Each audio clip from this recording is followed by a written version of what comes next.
Muchas gracias por este primer boletín informativo del año. Bueno, señores, si nosotros como que tradicionalmente hacemos recuentos y hacemos balance, no solamente al cierre, sino al inicio.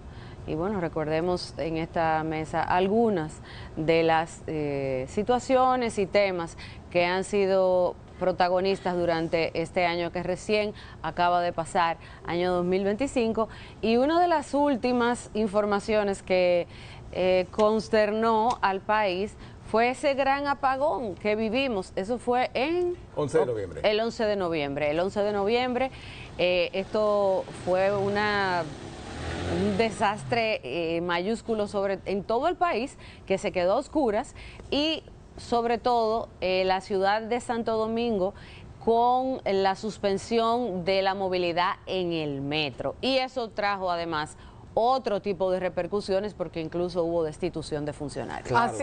Así es. Y todo empezó, parece ser, desde un principio se dijo, se informó que había pasado algo en San Pedro de Macorís, en una de las plantas generadoras. Tuvieron que transcurrir varias semanas para informarnos que se había debido a un error humano.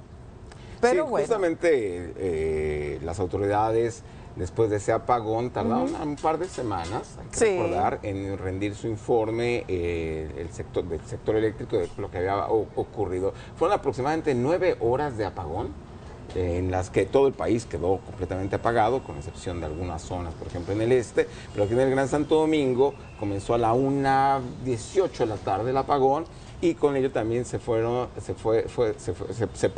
el metro de Santo Domingo porque las dos plantas de emergencia no funcionaron.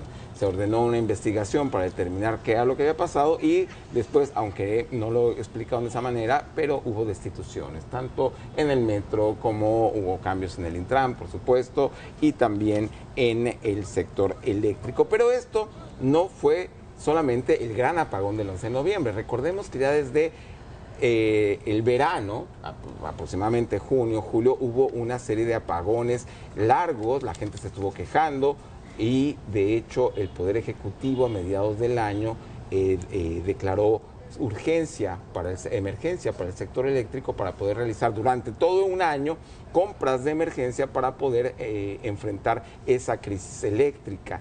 Y de hecho, también Celso Marrancini, del Consejo Unificado de Empresas Eléctricas Estatales, ya había dicho a mediados del año pasado también que estaban investigando la facturación, errores en la facturación o fraudes en la facturación en Santo Domingo, perdón, en el este, de lo cual ya al final no supimos si hubo investigaciones, si se hubo, incluso él anunció que iba a haber una querella en contra del ex administrador. De algo que ya no hemos sabido.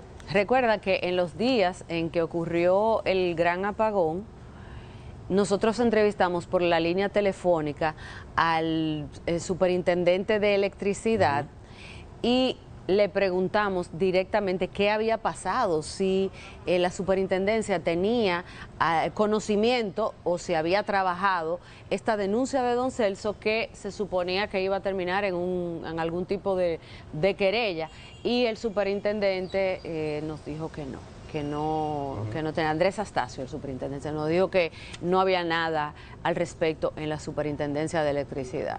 ¿Pasará algo este año? No sabemos. Bueno, lo que sí está pasando, pasó a finales del año pasado, y no sabemos cómo vendrá este 2026 en ese sentido, es que se sienten apagones. No sabemos si son apagones financieros o algunas veces apagones programados, que en eso se ha mejorado porque las instituciones correspondientes suelen avisar de cuándo y en qué sectores van a ser los afectados cuando tienen mantenimiento. Sí, justamente después de ese apagón, que como recordamos fue el 11 de noviembre, el Poder Ejecutivo ordenó una investigación, como ya lo habíamos dicho. Esa investigación tardó varias semanas y finalmente el organismo coordinador del CENI, del Sistema Eléctrico Integrado, Nacional Interconectado, presentó un reporte en el que a grandes rasgos lo que decía es que se había tratado de un error humano en una subestación, la subestación número 1 de San Pedro de Macorís. Originalmente,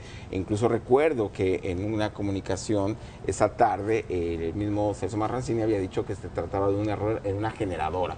Luego eso se corrigió y se dijo que había sido en una subestación, la subestación número 1 de San Pedro de Macorís. Y que eso había generado una, digamos, onda expansiva, ¿no? Una onda en cadena que había, que había desatado que se apagaran todas las diversas subestaciones en todo el país prácticamente, que quedó apagado. Lo que no sabemos es cuáles han sido las medidas correctivas, por un lado, y cuáles han sido las sanciones por el otro, si es que las hay o las tendría que haber. Cuando se habla de un error humano, uno se imagina que al menos correctivos debería de haber, no solamente con cambiar a funcionarios de esas dependencias. Pero hablaron también de que ha habido momentos donde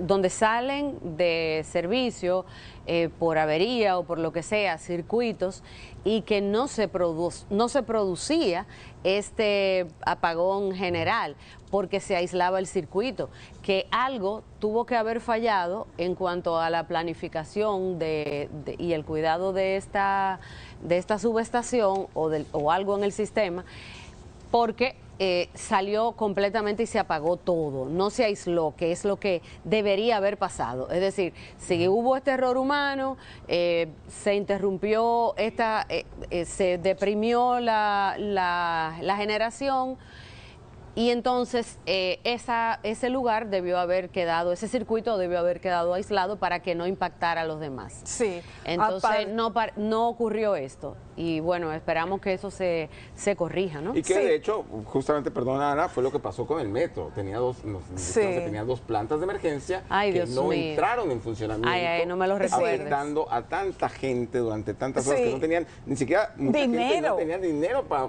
pagar un pasaje, que ese día, recordemos, los motoconchos que había en la ciudad hicieron su agosto porque estaban cobrando cantidades estratosféricas por llevar a las personas a sus casas, y mucha gente que trae la tarjeta de movilidad del metro no traía un centavo para pagar un concho o un motoconcho y tuvieron que caminar durante horas para volver a sus casas. Bueno, esa imagen se le quedó a uno grabado, la gente caminando sobre los rieles.